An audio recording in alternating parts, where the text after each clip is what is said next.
So, after nga namin pumunta dun sa may simbahan sa UP, syempre, nag-lunch na rin kami. Kaya lang problema, naghanap kami ng pet-friendly. Ito nga, nakita namin, cute food hub dito sa loob ng UP Diliman. Tururot ba ang kanyang chika? Tingnan natin.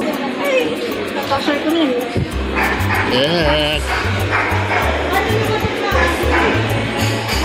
Here is the chura. Yes! Ay, may banig. Taray. O nga ang chismis na pet-friendly itong UP food park na ito. O, diba? Hindi siya aircon, pero malamig siya. Kasi merong gano'n, may mist yung, may usok, may tubig, yung kanilang electric fan. Madaming tao, mga estudyante, syempre. So, yan. It's nice. Ano? Vaccine, oh. Yan. Mamimili na ako ng bibiling ko. Tapos kung wala kayong pera, pwede GCash.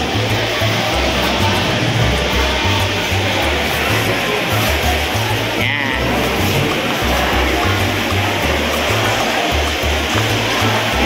Meron silang masala.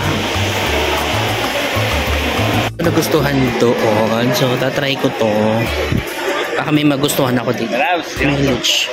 Steak and the gravy. Yun siya. Milas na chiyan. Baka mas masarap doon. Tingnan natin. Yes.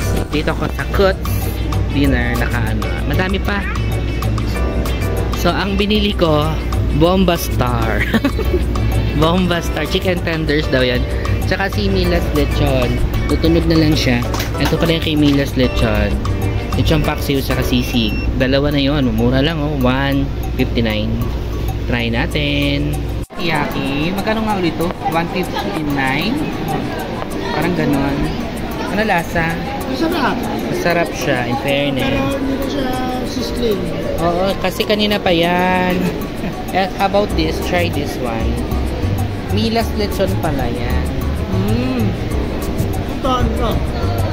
Sisig lechon. Ito. Paksiw na lechon.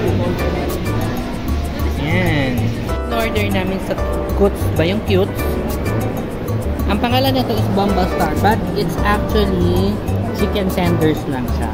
So, yan. Again, $135 lang to. Itong si Kuts Bomba Star chicken tenders. For me, 5 out of 5 yung lasa niya for me. Napakasimple lang niya, alam mo yon. Tsaka nakakatuwa yung pangalan, Bomba Star. May mga catchy silang mga title ng food doon, so nakaka-inganyo lang. So, yun. So again, nandito lang to sa may Emilio Jacinto Street. Malapit na siya sa CP Garcia, papuntang C5. So yun. Yun. Madali lang yan, i-waste nyo na lang para hindi kayo maligaw. And nakita lang namin to sa TikTok. Bukod dito, meron pa din doon sa may kabila. Malapit na yun sa simbahan.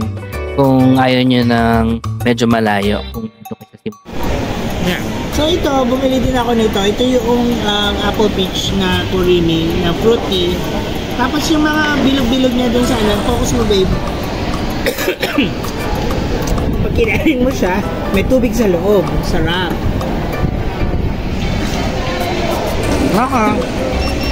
Tatawag niya sa picture, napabili kami. Ayan o, may ganyan.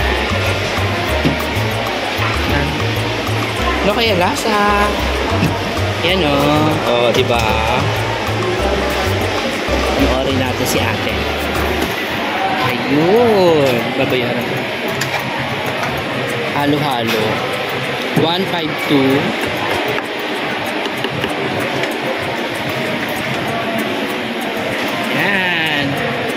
Ay, okay.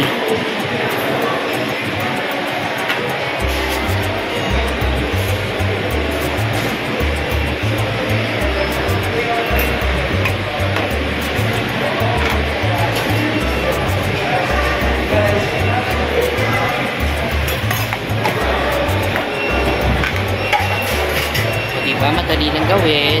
Magbayad muna tayo, girl.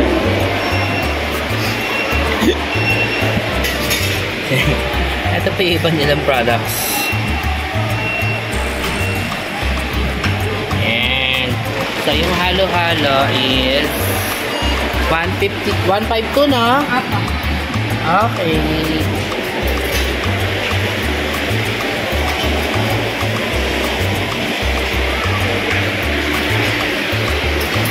Oh my gosh, looks yummy. Tapos na yan? Okay, ate ba yan? Picture mo muna. So guys, punta lang kayo dito sa ang pangalan nito, UP Food Park. Saan to?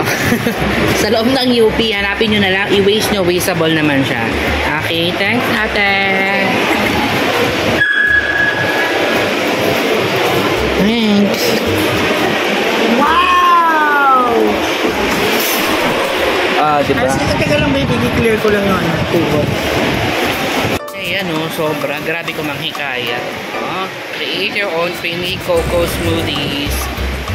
Grabe yung tsura niya. Masarap kaya? Naku ate. Kailangan masarap to. Alam mo na how to eat this. Bilis mo. Mukha siya talaga halo-halo.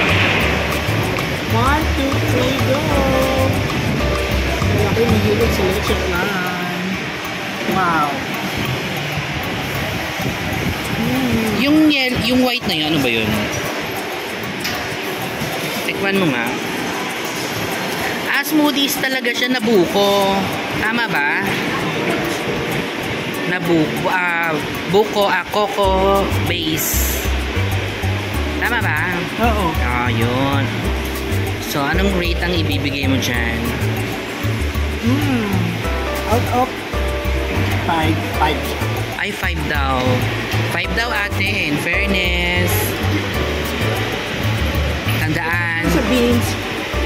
May ano kasi siya, may gout. So, hindi niya talaga gusto yung yung mga beans. Tandaan, Coco House. Yan lang. So, nandun sila. Nandito ako ngayon sa second floor. Yun.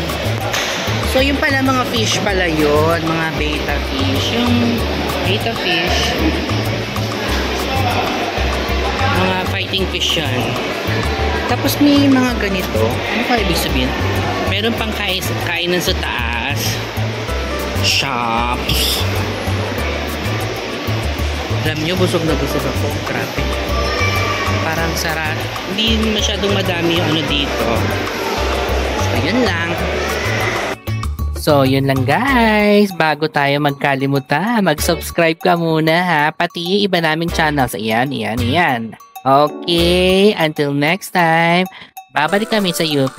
Hahanap pa kami ng mga pet-friendly restaurant dyan.